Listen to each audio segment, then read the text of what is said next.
Peyton picks the perfect pie. Peyton is particular, but she's not picky. Grown-ups use that word a lot. Picky, picky, picky, and it's never a good thing. And it's not fair. Peyton likes dogs and cats, scooters and bikes, pools and beaches. She's not picky.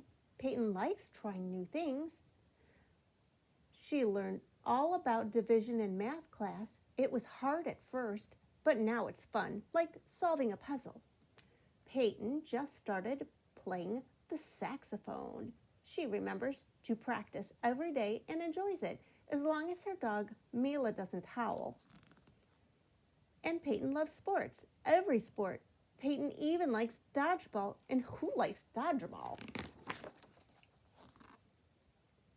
But Peyton is particular about food.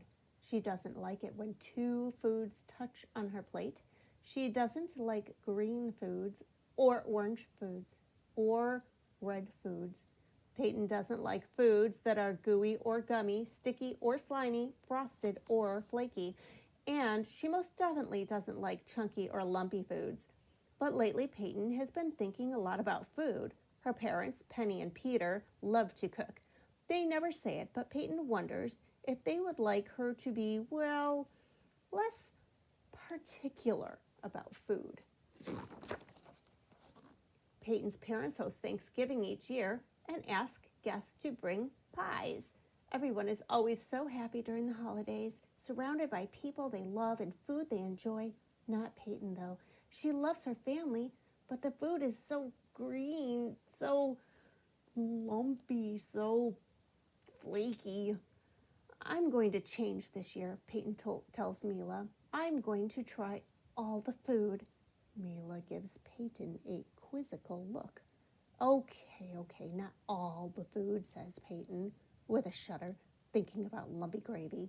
How about I try one new thing? Peyton hears her mother singing as she rolls out pie dough. I'll try pie, Peyton exclaims. On Thanksgiving morning, Peyton helps her mom weave strips of pie dough into a pretty top. The small holes allow juices from the apples to evaporate, Penny says. That's why my crust is so flaky. Peyton tries to pretend she didn't just hear the word flaky. She looks over at her dad. Dad, do you need any help? The first guests are here. It's Uncle Sherwood and Uncle Mark. Peyton is excited and a little nervous to see all the different pies. We brought our famous lemon chess pie, says Uncle Mark. I like checkers better than chess, Peyton whispers to Mila. Then she asks her uncles, what does this pie have to do with playing chess? Uncle Sherwood is a history buff. This recipe dates back several hundred years to England. The original name was cheese pie, because the yellow filling sets up very firm like a piece of cheese. Cheese in a pie? Peyton is concerned. That sounds both lumpy and sticky. Don't worry, says Uncle Mark reassuringly. There is no cheese in our pie, just lemon, sugar, cornmeal, butter, and eggs. When the next guest arrives, Peyton is in the kitchen. She runs to hug Maria Alvarez, a social studies teacher at Peyton's school. Peyton, don't crush my ruffled milk pie. Ruffled what? Peyton asks her favorite teacher. I first had this pie in Greece, explains Ms. Alvarez. It's made with thin sheets of phyllo dough that are shaped into ruffles. The sweetened egg custard is poured over the phyllo, and the pie is baked until the phyllo is crisp and the custard just wiggles. Oh no, Peyton whispers to Mila. A pie that wiggles? Aren't ruffles for dresses? It's very fancy looking. It looks like flowers. Peyton opens the front door to find a crowd on the porch. It's Grandma Pearl, Grandpa Rich, Aunt Mia, Uncle Noah, and Peyton's three cousins, Jude, Jane, and Jamal.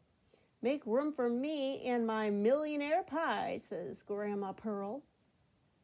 Peyton asks her grandmother, do I get extra allowance if I try a piece?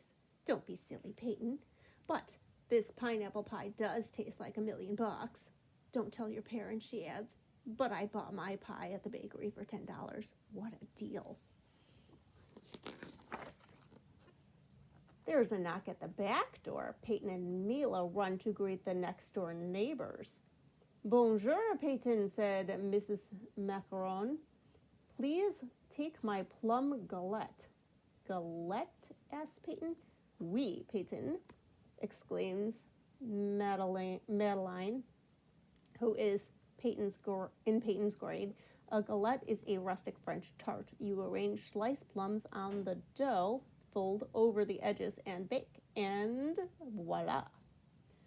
Don't forget the candied violets, added Mr. Macaron, or your mother's cinnamon whipped cream.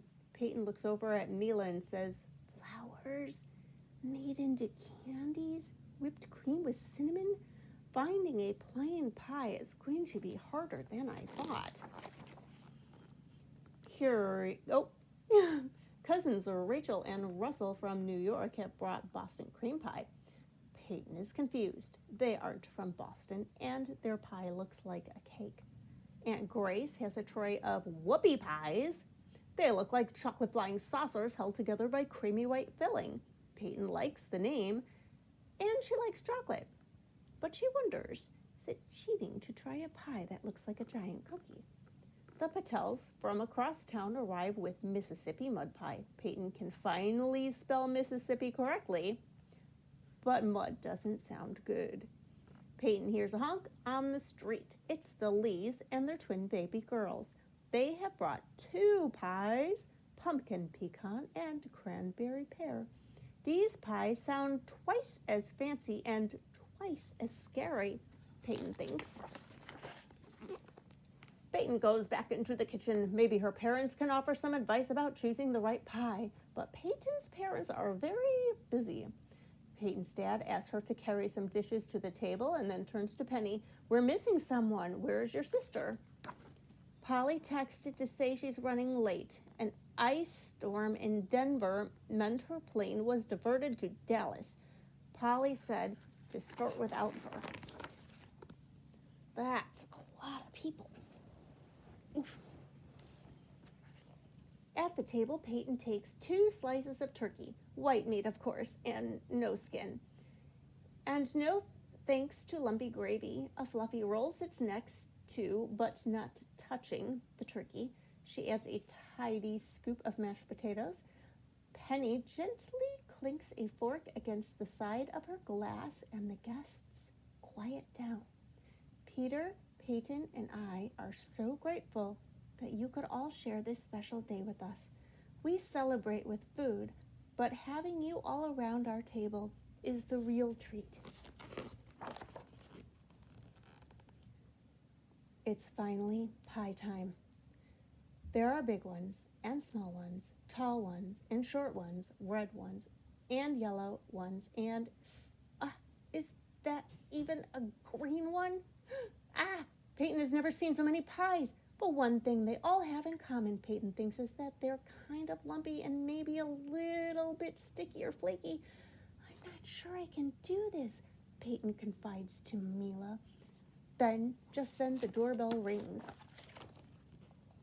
Aunt Polly strides into the house holding 2 large frosty containers.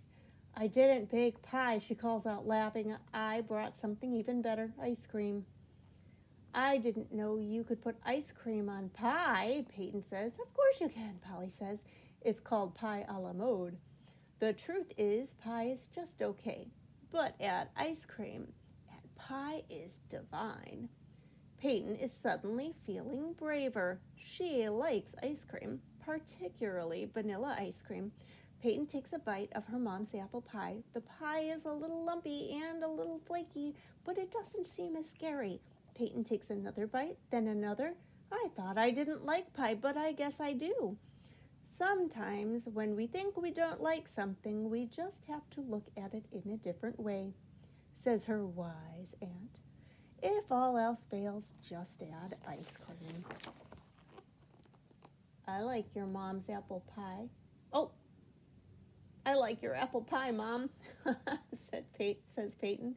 Penny looks surprised. Happy, but surprised. Peyton thinks for a moment and asks, "Can I try another pie?" "I am so proud of you, Peyton. Which pie do you want?" "Chess pie, please. And do you think Uncle Sherwood might teach me some chess moves? Maybe I would like chess if I gave it another try." Peter raises his glass and clinks it with a fork. "Here's to pie, especially pie a la mode."